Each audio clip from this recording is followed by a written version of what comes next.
అందరికీ నమస్తే. ముఖ్యమంత్రి రేవంత్ రెడ్డి గారు సవాల్ విసురుతున్నాడు. మళ్ళీ ఆ సవాల్కు ప్రతి సవాల్ వస్తే దానికి సమాధానం చెప్తలేరు. నిజానికి ఈ సవాళ్ళు ప్రతి సవాళ్ళు అనే కాన్సెప్ట్ కూడా కాదు.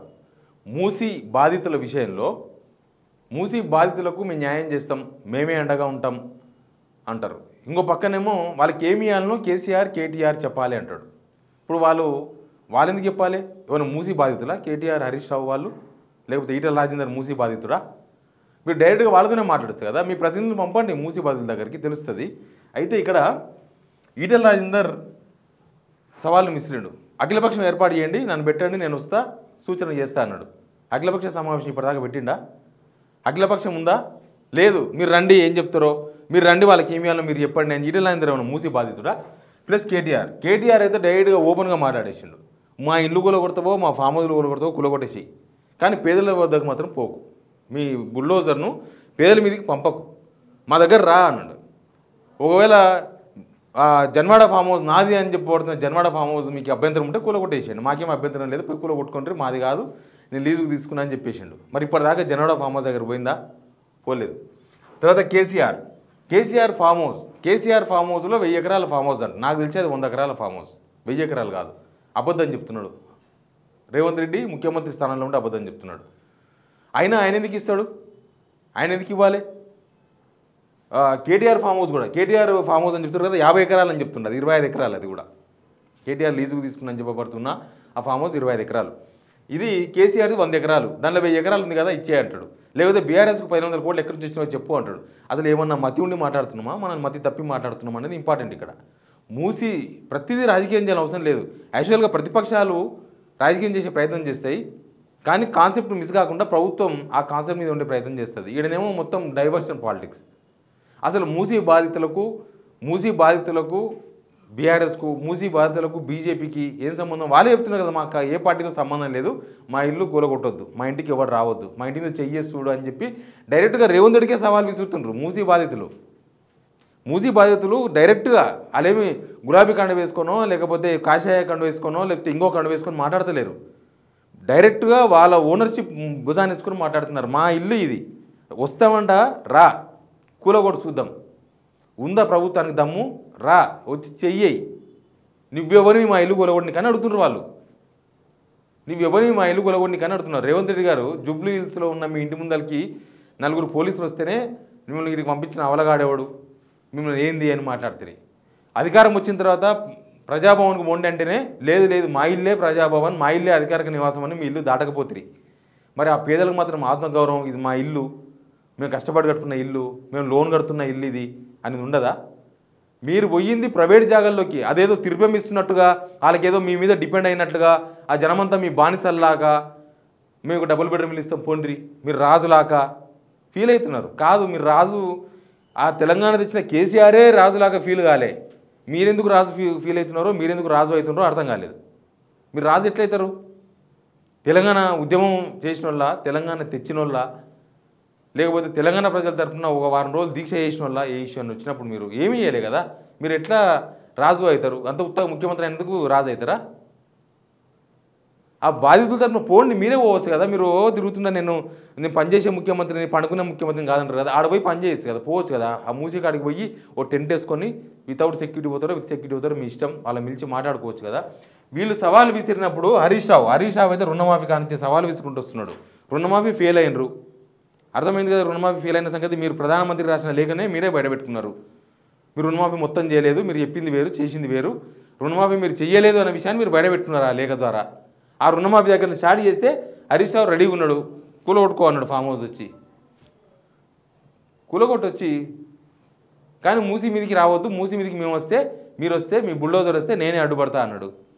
మరి ఆయన సవాల్ ఇక కార్తీక్ రెడ్డి అయితే డైరెక్ట్గా అడుగుతున్నాడు, 3 ఫామ్ హౌస్లు ఏమన్నా, రా, చూయించు, కూలగొట్టు, 3 చెప్పిండు ఆయన, 3 కాన్సెప్ట్లు, రా, చూయించు, కూలగొట్టు. ఇవన్నీ రేవంత్ రెడ్డి అబద్ధాలు చెప్పినాయి. రేవంత్ రెడ్డి అబద్ధాలు ఇవన్నీ కూడా. రేవంత్ రెడ్డి గారు ముఖ్యమంత్రిగా ఉండి అన్ని అబద్ధాలు చెప్పే ప్రయత్నం చేస్తున్నారు. పచ్చి అబద్ధాలు, కచ్చా అబద్ధాలు. జనాలకు ఎన్ని అబద్ధాలు చెప్పినా, మీరు వీళ్ళ మీద ఎన్ని మాట్లాడినా వేస్ట్. మీరు జనాల యాంగిల్లో మాట్లాడండి, వాళ్ళ బాధ ఏందో అడగండి. అంబర్పేటలో పోలీస్ లైన్స్ ఉంది లేపేస్తా అంటారు, లేకపోతే మలకపేటలో రోజు రేస్ కోర్సు లేపేస్తా అంటారు. రోజు ఒక కాన్సెప్ట్ మీకు ఒక విధానం లేదు. మీరు మూసి ప్రక్షాళన చేయాలంటే దానికి ఒక సిస్టమ్ ఉండాలి, ఒక విధానం ఉండాలి. మూసి ప్రక్షాళన చేస్తారు, రైట్. చేయాలంటే ఎంత భూమి కావాలి, ఉందా మీ దగ్గర? పత్రం ఉందా? ఎన్ని ఇళ్ళు లేపాలి, ఉందా పత్రం? ఉత్త గుడ్డికి 15,000 ఇండ్లు లేపేసి అందరూ డబుల్ బెడ్రూమ్లు ఇస్తాం, అయిపోయాయి. జనాలంతా పిచ్చోళ్ళగా కనిపిస్తారా మీకేమన్నా? ఆ జనాలే మీకు ఓట్లు వేస్తేనే కదా తిరుతురు, పొట్టు తిరుతురు. వినిపిస్తలేవా మీకు? ఆ బూతులు వినిపిస్తలేవా? దానకిషోర్కు ఇంకెవరెవరికో వినిపిస్తలేవా? ఆయనే కదా మూసి రివర్ ఫ్రంట్, ఆయనే కదా అది ఆఫీసర్. ఒకసారి దానకిషోర్ అని పంపండి, దానకిషోర్ను పొయ్యి ఉత్తగా మాట్లాడరమ్మని చెప్పండి, అట్లానే తెలుస్తుంది కదా. మీకు అట్లా లేదు, ఇట్లా లేదు, ఎట్లా లేదు. ఉత్తగా ఏడిపోయినా మూసి తెల్లారితే మూసి, కళ్ళు మూస్తే మూసి, కళ్ళు తెరిస్తే మూసి, అది ఏ మీటింగ్ అయినా మూసి మూసి మూసి మూసి మూసి అని పేరు పెట్టుకోలేదని అంటారు. నాకు తెలిసి ఒక సీనియర్ జర్నలిస్ట్ ఉన్నాడు, పిట్టల శ్రీశైలమన్న అని, ఉద్యమకారుడు. వాళ్ళ బిడ్డ పేరు మూసి. మరి ఇక పెట్టుకోలేదా? మీ మనమని పెట్టుకోలేదు. మీరు రాజులు కాబట్టి మీరు రాజుల పేర్లు పెట్టుకున్నారు. మీ మనమని కానీ పెట్టుకోవచ్చు, మూసయ్య అని పెట్టుకోండి, మూసిరెడ్డి అని పెట్టుకోండి, ఎవడొద్దన్నాడు? మీ మనమనికి మూసిరెడ్డి అని పేరు పెట్టుకోండి, ఎవరైనా వద్దన్నారా? వద్దంటారు ఎవడన్నా? పెట్టుకోండి. అందరు ఎందుకు పెట్టుకోవాలి? మీరు చైనా రాజులాగా అనుకుంటున్నారు, నేను చైనా రాజును, నేను ఏం చెప్తే అది, నేను శిక్షిస్తే నేను ఇల్లు కొలగొడతా అంటే జనం పడి ఉండాలి, నీవు పెద్ద ఇల్లు గుంజుకొని చిన్న ఇల్లు ఇస్తామంటే ఉరకాలే జనం అని మీరు అనుకుంటున్నారు. కానీ కాంగ్రెస్లో ముఖ్యమంత్రి పదవి దిగిపోతే ఎటుంటుంది తెలుసా? కిరణ్ కుమార్ రెడ్డిని చూసి నేర్చుకుంటారు, తెలుస్తుంది. కిరణ్ కుమార్ రెడ్డి పరిస్థితి ఏందో చూడండి ఒకసారి. మాజీ ముఖ్యమంత్రి కిరణ్ కుమార్ రెడ్డి విషయం ఎట్లుంటుందో కాంగ్రెస్లో ముఖ్యమంత్రి దిగిపోతే అట్లే ఉంటుంది. రేవంత్ రెడ్డి కూడా గట్లే ఉంటాడు, అంతకు మించే ఉండదు. డ్రైవర్ బండి తప్ప ఏముండదు పై మీద, ఎవరు పట్టించుకోరు. మీరు ముఖ్యమంత్రిగా ఉండి ఇవన్నీ జనాలు, నేను 20 ఏళ్ళకి వెళ్ళి పేదల మధ్య బతికినాడు, 20 ఏళ్ళకి వెళ్ళి పేదల మధ్య ఏడు బతికినాను ఆయన. నువ్వు మొత్తం ఆనే ఉంటివి, జూబ్లీహిల్స్లో ఉంటివి, 100 ఎకరాలు. నువ్వు కేసీఆర్ ఫామ్ హౌస్ లేకపోతే కేటీఆర్ ఫామ్ హౌస్ గురించి మాట్లాడుతారు కదా. మీ దగ్గర ల్యాండ్స్ తక్కువ ఉన్నాయా? మీ తమ్ముళ్ళు ఏం దందా చేస్తున్నారు? ల్యాండ్ దందానే కదా. రామోజీ ఫిలిమ్స్ ఇక్కడ 300 ఎకరాలు ఎట్లా సంపాదించుకుర్రి? ఆ అమన్గల్ కాడ 300 ఎకరాలు 400 ఎకరాలు ఎట్లా ల్యాండ్ బ్యాంక్ తయారు చేసిర్రు? ఇంకా ఎట్లా తయారు చేస్తున్నారు? రాష్ట్రం అంతా రియల్ ఎస్టేట్ సంగనాకిపోయినా మీ తమ్ముళ్ళ రియల్ ఎస్టేట్ ఎట్లా నడుస్తుంది? మొత్తం అందరితో ఉన్న తక్కువలో భూములు కొని రీసేల్ చేయించుకుంటలేరా మీరు? మరి మీ దగ్గర మస్తు ఉంది కదా, మస్తు ఉంది మీ దగ్గర ల్యాండ్ బ్యాంక్. అది వేసి అమ్ముతారో లేకపోతే అన్నీ ఇస్తారో, ఇవ్వండి, ఒకటి 300 గజాలు ఇవ్వండి, పోతారేమో. అంతే కదా. వాళ్ళు కష్టపడి కట్టుకున్న ఇల్లు అవి, మూసికాడ వాళ్ళేం సెటిల్మెంట్ చేసి కట్టుకున్న ఇల్లు కావు, లేదా గవర్నమెంట్ ఇచ్చిన ఇల్లు కావు. మీరు వాళ్ళ జాగాలకు పోతున్నారు, వాళ్ళు మీ జాగాలకు రాలేదు.